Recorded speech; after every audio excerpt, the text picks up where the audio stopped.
So welcome everybody. I'm very excited to do this particular topic. I think it's very pertinent and trying to decide how to take such a large topical area and give you something that you could take away with in a period of less than an hour was really a challenge.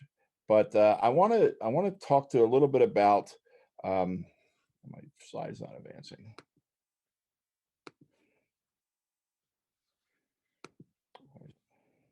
Okay. So, just a little bit about the BSI.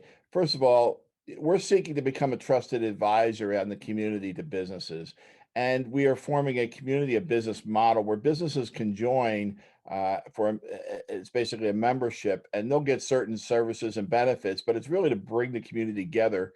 And we'll be using some of that meeting space that you saw at the Galisano Engagement Center that we'll be creating. So, but we really want to help business um, add value to their bottom line, but basically using their precious resources, which is their people.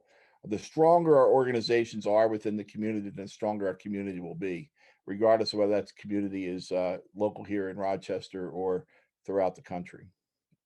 Now, I've had the ability to work with some pretty successful and pretty engaging mentors, particularly around strategic change. And I would be remiss if I did not at least call them out.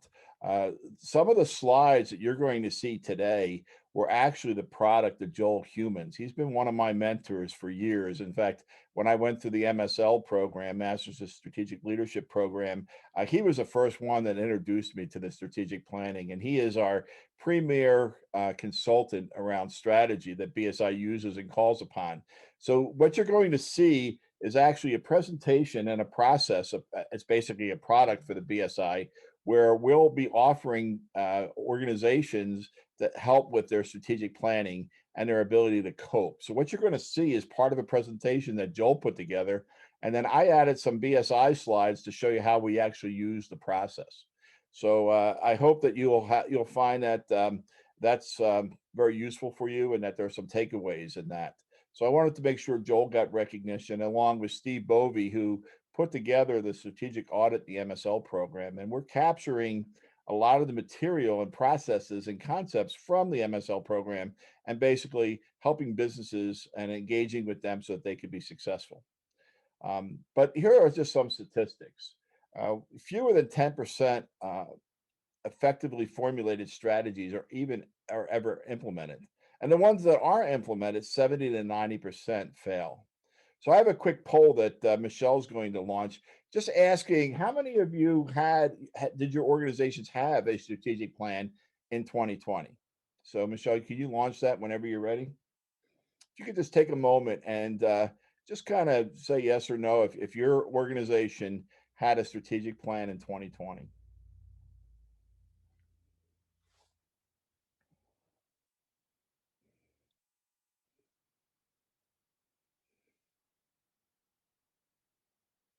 Okay, looks like that's about everybody.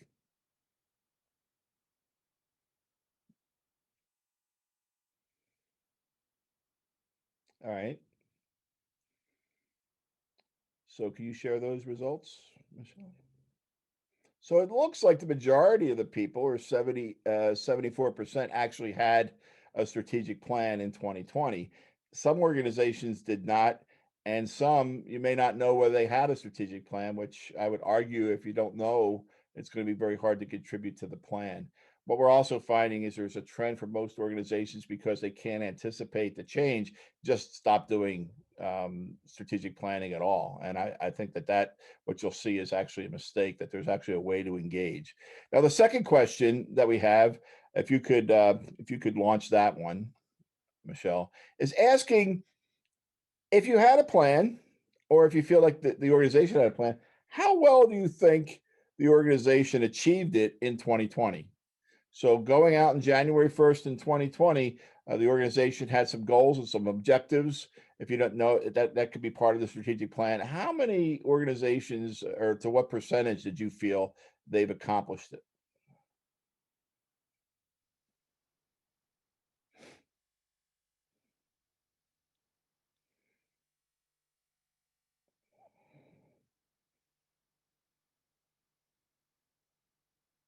We won't tell your organizations.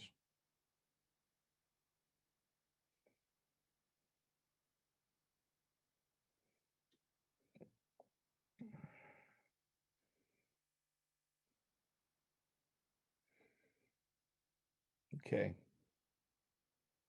Everybody weigh in on that one before we close the poll. So you can see here now that a majority have not had enough of impact on the strategic plan, but 70% or below feel that they not. That's about what they had. Very few had said that they have reached the 90 to 100%, and that's not surprising, and especially today's world, because I don't know what company could anticipate what was going to happen to us in 2020. I'm having a hard time getting my I worked in practice. So, Joel put together some sobering statistics that from a startup until a decline of a company, till not many organizations survive. In fact, from the Fortune 100 companies in 1917, there's only 13 that survived till today. So that's not a really good track record. And I would argue that one of the reasons why there's not that many organizations around is their lack of strategic planning and anticipating what they may need for the future. So as you go along, there's a probable course of outcomes that any organization faces. All right, there's a multitude. Some are possible, and some are are preferable. The question now is how do you get to your preferable future? How do you is are there steps that you could take as an organization to reach that ideal state? Because usually what happens is that a crisis will occur, and there's a number of possible um, solutions to that, or a number of ways you could address that. And it's by happen chance that you might come, or it's a response. So you may never get to the ideal, although you might get to an emergent strategy where it's successful, it's immediate, but it's not really long term. Then there's other ones that you really can never achieve your through that possible outcome. You can never really achieve your strategic objectives. And then, of course, there's organizational failure if you fail to address the crises. So, how can you, wherever you are in the organization, impact the strategic direction of the company? Well, there's two different approaches that have been offered, and one's a management approach. And that's the question where organizations say, okay, what can we accomplish with what I have at hand? And they'll usually go through a list of resources and say, this is where I think I can get to based upon what I currently have. And it really does become kind of short term. Whereas more of a leadership approach is, what is it that we could get to? What do you want to be? Where can we go? And then figure out what resources need to be brought to bear, because we limit ourselves by looking at our resources and then coming up with a strategic plan. We should go ahead and look at what we want to do and where we want to be, and then figure out the resources that are needed. And we're going to discuss now how we can start to look at where we want to be.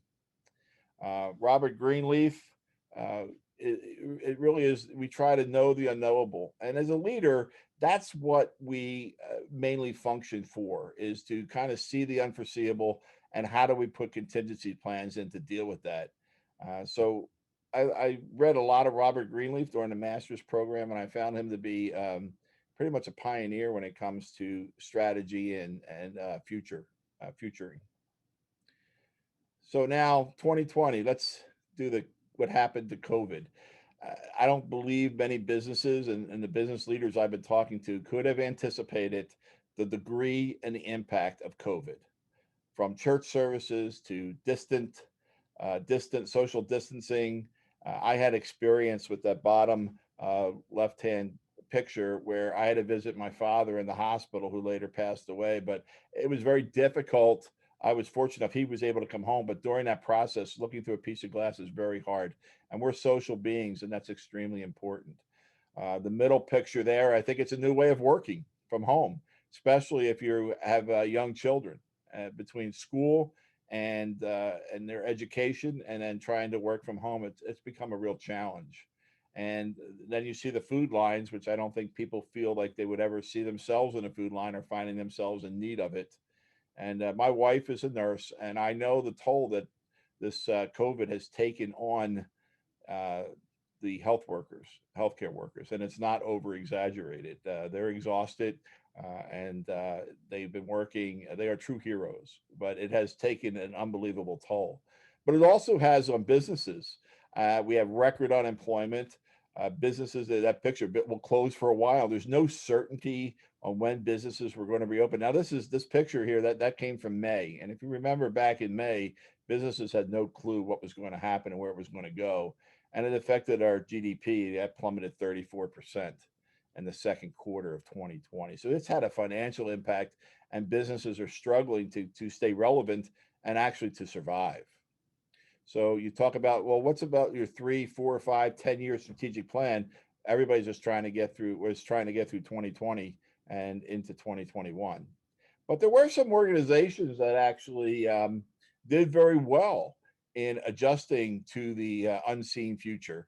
Wegmans has done remarkable changes, and I'm going to show that in the next slide. But they gave their employees $2 more an hour because they consider them to be essential workers, and they knew that they could not survive without the full support of their employees. And then, excuse me, Black Button is a distillery, and of course, with the restaurants closing and the bars were closing, everything was closing. They had a lot of capacity, and nobody was going to be buying their product. They switched to hand sanitizer. And so they looked out in the environment, saw that there was a lack of supplies, that they had the competency, they had the equipment, they had the knowledge. And so they quickly switched to get a product. And what I'm being told is that that actually saved the company. And then Amazon hired 100,000 workers. Can you imagine what that does to a recruiting cycle? If you're in the recruiting cycle for Amazon and to be required to hire 100,000 people on really little or no notice, I'm sure that their processes and procedures were stressed.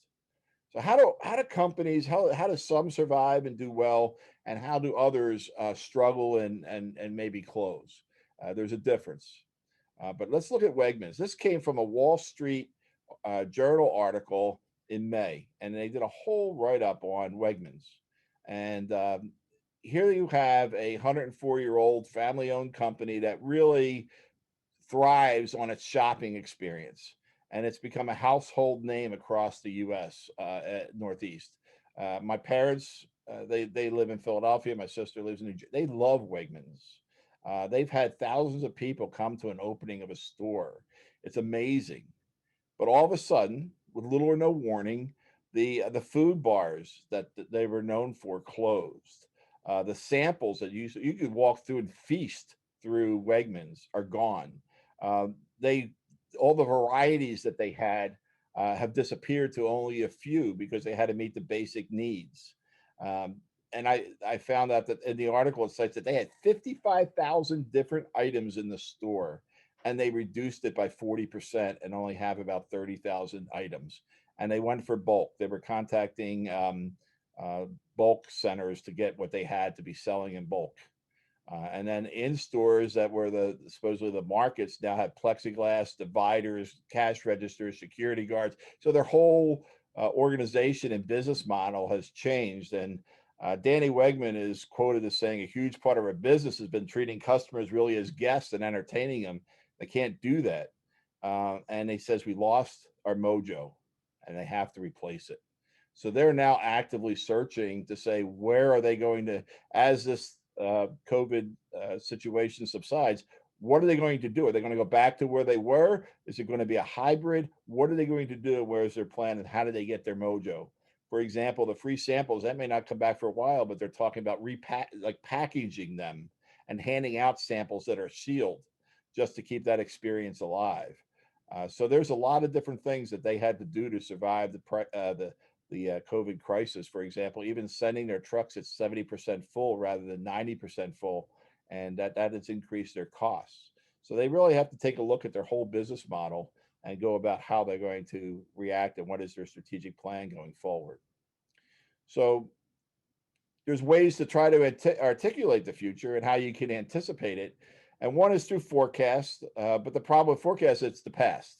How do you, it's in the past. It's not. It's usually quantitative data, budgets and things, and so but you really that doesn't help you look at the future. So there's some risks there. A vision really describes aspirations for the future, and it's usually a qualitative basis. But again, there's a lot of hidden risk, and it depends on how strong the leader is to make that vision uh, relevant throughout the whole company. And then there's a brainstorming concept that really focuses on problems, and you're limited to whoever's in the room during the brainstorming.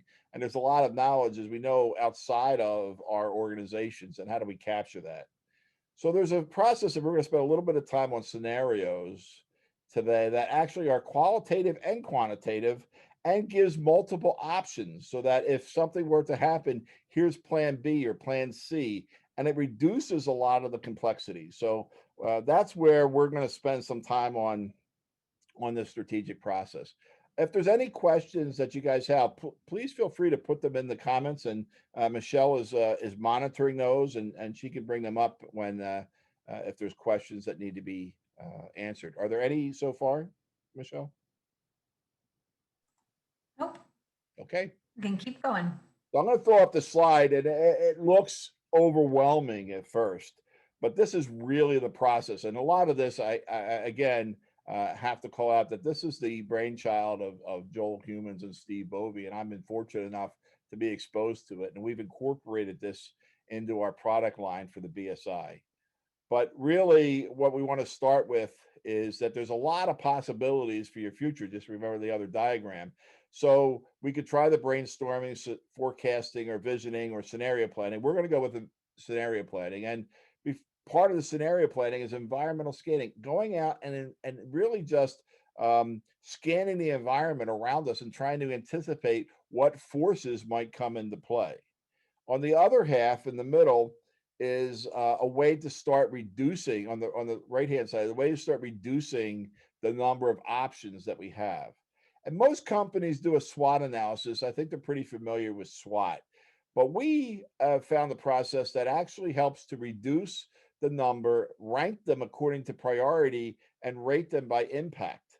So it's taking the SWOT to a whole new level. And there's the external factors and the internal factors. That's the IFAS and the AFAS. And then when you combine them, what are your strategic factors? That will then go into a process where the toes, which is really again the SWOT. If you look at it spelled backwards, it's just a different way to process. And then from there comes your action plans, and it takes some of the emotion out of it. It allows teams to work together. And as we do this process, I want you to keep in mind that this could be applied to your personal situation. So we're only going to focus. I'm not going through the whole process today, but if you're interested, that's what the BSI is there for. You can certainly give us a call. We can go in a lot more detail. We're going to focus on the front end, which is the environmental scanning, and the back end, which is your toes analysis. Okay. Um, so let's just talk a little bit about scanning. We want to go out there and look at all these different areas, whether they be narrow in scope or broad, whether they have a short duration or long duration across all these domains. And we do that by researching articles, newspaper articles, trends, and a number of different sources. And we start to say these are relevant to what's going to happen in our environments. And so you start to rate them based on how new is the idea, how critical it is, how much impact is it going to have, how much does it add value, and there's a rating system that you go through, and you take a look at at your information. And so what could be some of these forces? Well, that impact you, and you're trying to again anticipate. Look at the wave, that's the future. You're trying to anticipate so that we don't get swamped. So there could be things like environmental decline, increased mobility, increased efficiency, government and political changes have an impact. So you're trying to look out and try to anticipate what's going to happen in any of these domains, and how's that going to affect the organization. So here's an example of a hit, a scan hit that was found. It's a lot now is the remote working, and there's a trend now to organizations to continue even after the pandemic subsides to remain remote. Well, what does that mean for the business? Well, it could be less of a footprint. There could be less building space. There could be that could save a tremendous amount of money. But also from a leadership development, how do managers lead people that they manage remotely? That's different from in person. So there's different skill sets. So this is something that the scanning. There's a lot of literature coming out. There's a leader's guide to developing a work from home from Gallup, and all these organizations are putting out information. What we're looking for when we do environmental scanning, what's the trend? What's coming at us? So we know that remote working is going to continue to be something that's going to have to be addressed either by chance, or is it a strategic decision that we're going to make to address it? Some of the things you're going to find in the scanning is that demand for foreign language training may happen, and how's that going to be addressed?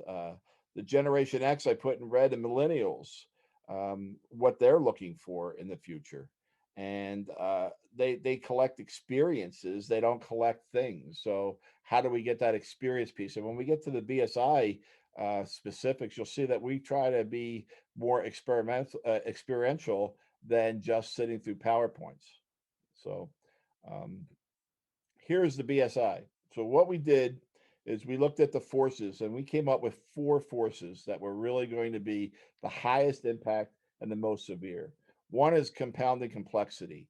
The amount of knowledge that is being generated is continuing to increase at an unbelievable rate.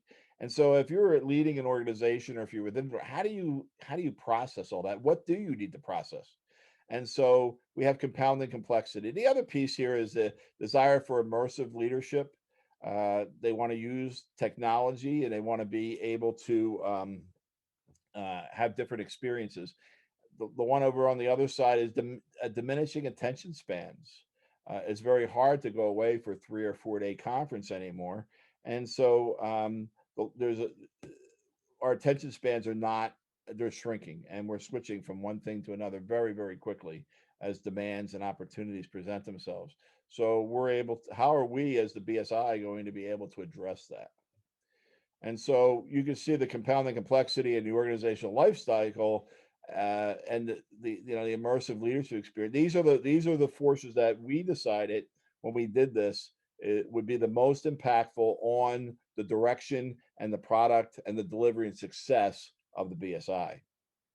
So that leads us into the scenario planning piece. Now that we have our forces, what do we do with those? And very quickly, because again, this is the part we're not necessarily going to get in a lot of detail with, but I want to give you a flavor of the process that's out there.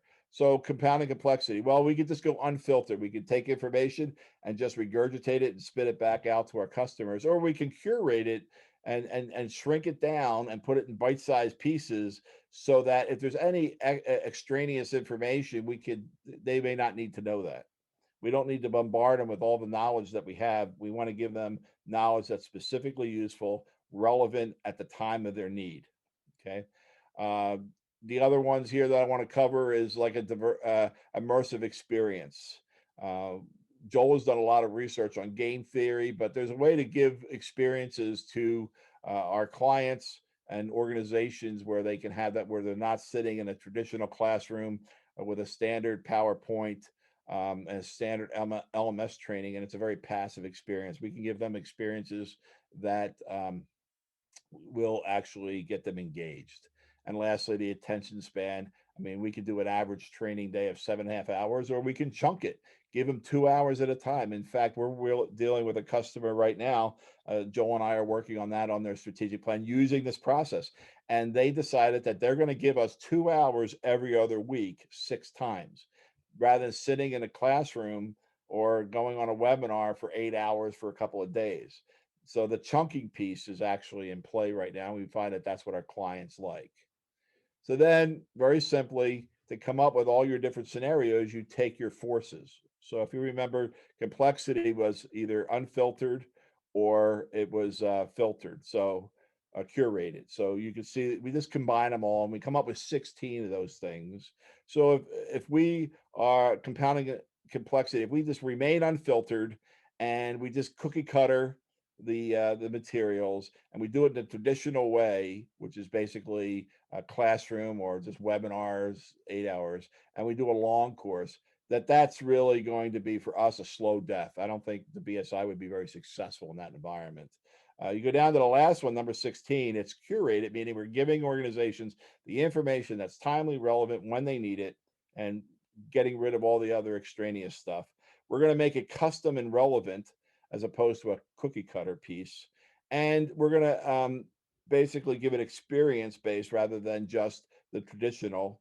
We're going to chunk it in delivery, and we call that the Institute of Relevance. We feel if we do all those things, that the BSI will be very successful. So that's our scenario. Now we can say, well, what happens if we don't curate it, or what happens if we have to we don't get the experience based as well? You can pick that scenario somewhere on there. But once you get your scenario plan, you go into your SWOT analysis, and this is what most organizations are used to as their typical SWOT. So we decide this is our scenario: compounding complexity and organizational lifestyle, and we took our forces, and this is what we're going to do. And then we said, what does that look like? I mean, that's what does it look? It says wherever possible, technology to accelerate our learning, podcasts, web based, virtual reality, or things that might be in the future.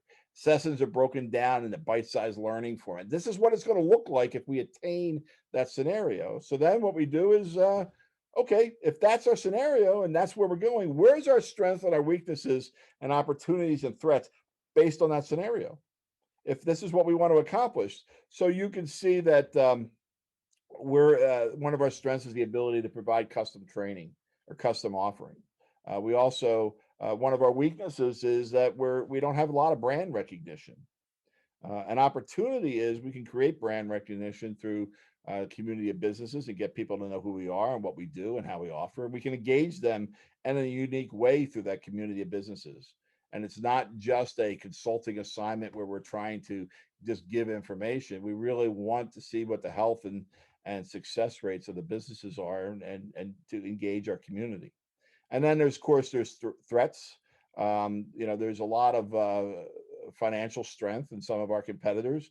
We do have some limited resources for the BSI as we start to gear up and we were a new business. So that's our threats.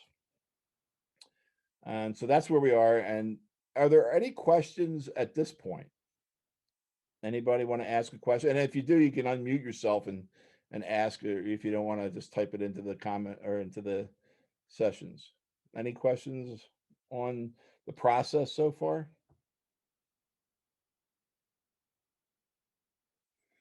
Okay. So this again, this is we're not going to focus on this, but now we're taking the SWOT information and we're going to do a number of things to it. You can see the internal is your strengths and your weaknesses internal to the organization. So we just basically put them there. Now we're weighting them on their impact and going to weight them.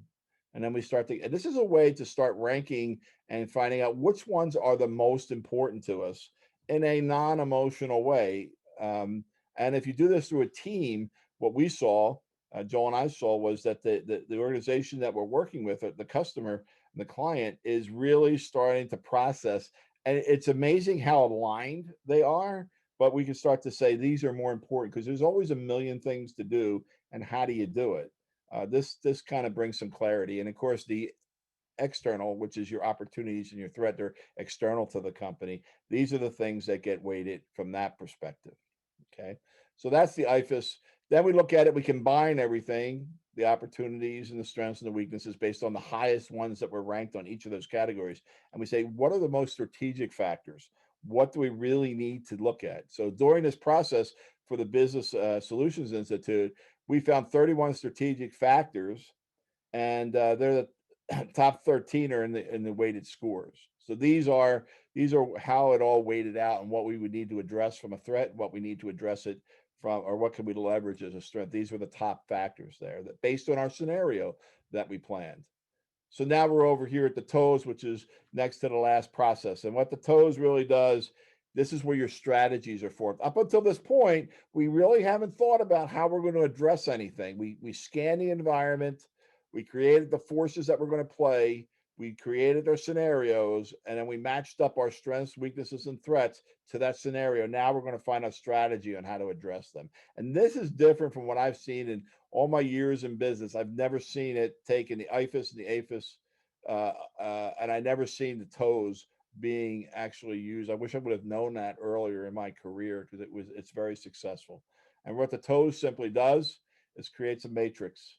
And so you take the strength, for example, um, we have ability, and if you look under the strengths column, which is the second column, top box, the ability to provide custom offerings. Well, what were some of our opportunities? Our opportunities were to engage businesses in a unique way. So we have the ability to leverage our custom offerings to engage businesses in a different way. We also have we're first to market with the community of business model, and so we have a way we have our programs like the corporate partners. These are people who are familiar with Roberts and are familiar with the BSI to make our offerings to them so that there's some familiarity. You can go to the other side and say, okay, what's a what's a threat? And one of the threats is we're not very connected to businesses outside of the initial donors or things, people who are familiar with Robert. So through the community of businesses, we now can leverage the membership model, connect to businesses, get our brand out there. So this is how you develop your strategies. And from this becomes your action plan. So if our strategy is to establish working relationships with other agencies by offering value, now comes your action plan. What agencies? How do you want to connect to them? What value do you want to create? Now, this is your action planning, but you're really trying to address a strength and an opportunity. How do you take your strengths and capitalize on an opportunity? Or how do you take your strengths and eliminate a threat? Or even your weaknesses. If we shore up a weakness, how can we capitalize on an opportunity? Or if we shore up a weakness, how can we prevent a threat? And so this is where the real meat is. This is I consider this to be the caviar of the process. It's high end and it's probably delivers the most value. But in order to get here, you have to go through the rest of the process. So that's it. Your action plan comes next. And what we found through the research is you really should not have more than 7 plus or minus 2 initiatives, or you're going to spread yourself and your resources so thin that you're not going to be able to accomplish them in the manner that you'd like. Now, you may have a list of 10 or 12. So when 1 or 2 get completed, you now have something you can pull from. You don't have to go through the process again. But the organization we're working with now says, well, they come up with priorities and initiatives, and all of a sudden they're doubled. And so they're just bouncing from one initiative to the other and maybe not accomplishing as much as they would like to. So your action planning becomes critical. So let me ask you this question, and it's more of a reflective question on your career and where you are in life right now. You can see that there's a river and you can see that there's a canal. Think about the difference. Why do rivers and stuff have all those bends in it? Mostly because water erodes at the weakest point. And so people just kind of drift through their career, through their life, without making any conscious choices. And then they get to the end of the river and they say, how did I get here? Well, it was small decisions and strategic decisions along the way that you didn't give much thought to, and you didn't really plan out what you wanted to accomplish. Whereas a canal, you go from point A to point B, and you understand what's the environment, whether it's a mountain, whether it's a gully, how to get the canal through there. You scan the environment, but you're still striving towards a goal and a metric, and that's what the strategic plan does. But it takes into account all the things along the way that are needed to take into consideration to build the canal. So let's look at this from a personal standpoint. You're going to do some environmental scanning, and I basically came up with some examples, but I would encourage you that if you have not done this, you do this for yourself. Do what's happening out in the real world today. Where are some of those forces? Remote workforce is one. Okay. Um, you might find some of those things, for example, demand for foreign language. Where is that a strength or weakness for you? If it is a weakness, maybe you want to learn a different language so that you can stay competitive in the workforce.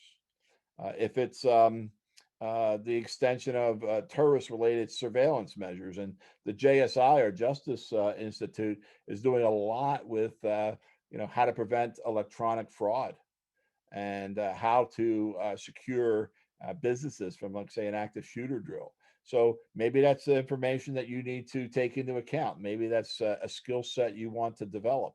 But you can go through all those different things, just like I'm using the same one I used for the businesses, but you can read in your own interpretation for you. So we take the remote workforce. That's not going away. This is the scan. And now let's look at our strengths. I made these up, but ability to work with ambiguity, that could be a strength of yours. Same thing, because you've led teams remotely. You have a lot of experience in that, and that could be considered a strength. The opportunities that are out there, a lot of competent leader, there's a lack of competent leaders to facilitate change. As I go through the MSL program and facilitate the course on organizational change, there's been a number of students, over 100 or so, and they all talk about how the organization has done a fairly mediocre job when it comes to communicating change and actually impacting and implementing change. So if you could get yourself in the position where you could have that skill set, you can capitalize on that opportunity. There's also a shortage of leaders who have led teams remotely. That's a new model that's emerging. So how do you, if that's one of our strengths that I listed, if it's not, how do you get that experience? So, for example, under weakness, I put not familiar with organizational change models. All right, that's a weakness. And then maybe the threat is the competition for jobs. There's a lot of unemployment out there. There's a lot of people competing for the same jobs. That's a threat to you as an individual. How do you overcome that? So you do your toes analysis.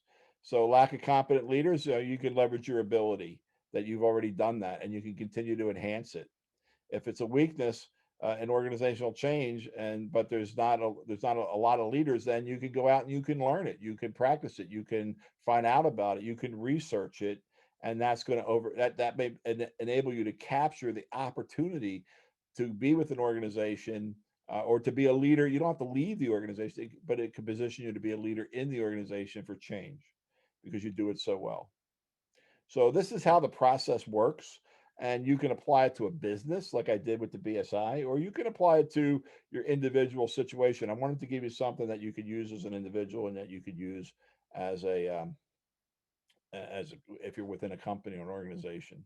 And then action planning. This is just an example. You can register for strategic change classes, increase your knowledge. You continue to look for opportunities to lead remotely, more and more experience, get out there in front of the curve, and you continue to put yourself in unfamiliar situations where you can demonstrate your functionality and ambiguity. So that was the whole process I walked through, and you can see it's a complicated process, it looks like. However, if you're constantly environmental scanning, you can constantly update those scenarios so it becomes real time. As the situation changes, you can then address a strategy to a strategic strategy, not just a opportunistic, but you can actually be strategic in your decision making if you constantly scan and create those scenarios. And it doesn't take a lot of time. If you get good at this, either personally or organizationally, you can do this in almost real time and process those things. So the things that Wegmans is facing with their where they're at now and where they need to go, they can process this, knowing where the consumer may or may not go in the future, may decide where Wegmans is, and they can find their mojo back. So there's some key takeaways. The future's uncertain. Change is happening at an unprecedented rate. It's important to do environmental scanning to see the world around us. Go into the scenario planning, do your SWOT analysis, then your toes, and develop your action plan. And I think in that, if you do those things, you'll be able to implement change, strategic change, in real time. You can really start to plan at a strategic level, and it doesn't take a whole lot of energy once you get good at it. When you first introduce things, it seems complicated, like riding a bike. The first time, if you can remember that you took the training wheels off, it's a little bit of bruises, a little bit, but eventually you get good at it and you do it, and there's a second nature.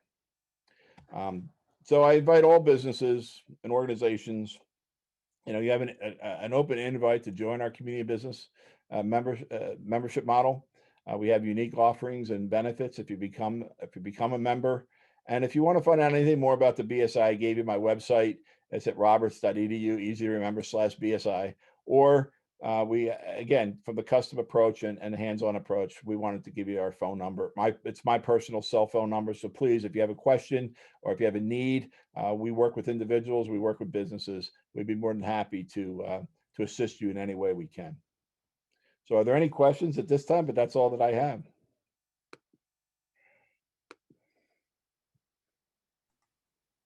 Feel free to unmute if you'd like to ask a question, or you can put it in the chat. I have a question. How did it hit you? How did this topic hit you as far as just provide me some feedback because I'd like to get better as far as being relevant. If I had to do this again, what would I change?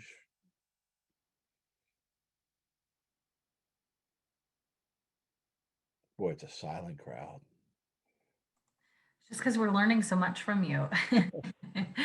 This is Ryan Laisel. So I found it extremely useful and extremely timely, especially as, the industry that I'm in, which is the mortgage servicing industry. We're in the process of getting ready to transition out of what's been a long forbearance moratorium period and back into, kind of a new normal period. My organization's taking this opportunity to try to become more agile and more strategic in its thinking. So this was really a timely refresher for me as I went through the MSL, back in 2019. So a lot of this is kind of refresher information for me, but it was good to have, so I appreciate your time to put that together, David. And, certainly my organization, I'm pressing my president of my company as I take on a new role here to, take advantage of the opportunities that we have with the new BSI out at Roberts Wesleyan, because I strongly believe in, a lot of the things that are going on there. So I appreciate your time in putting this together.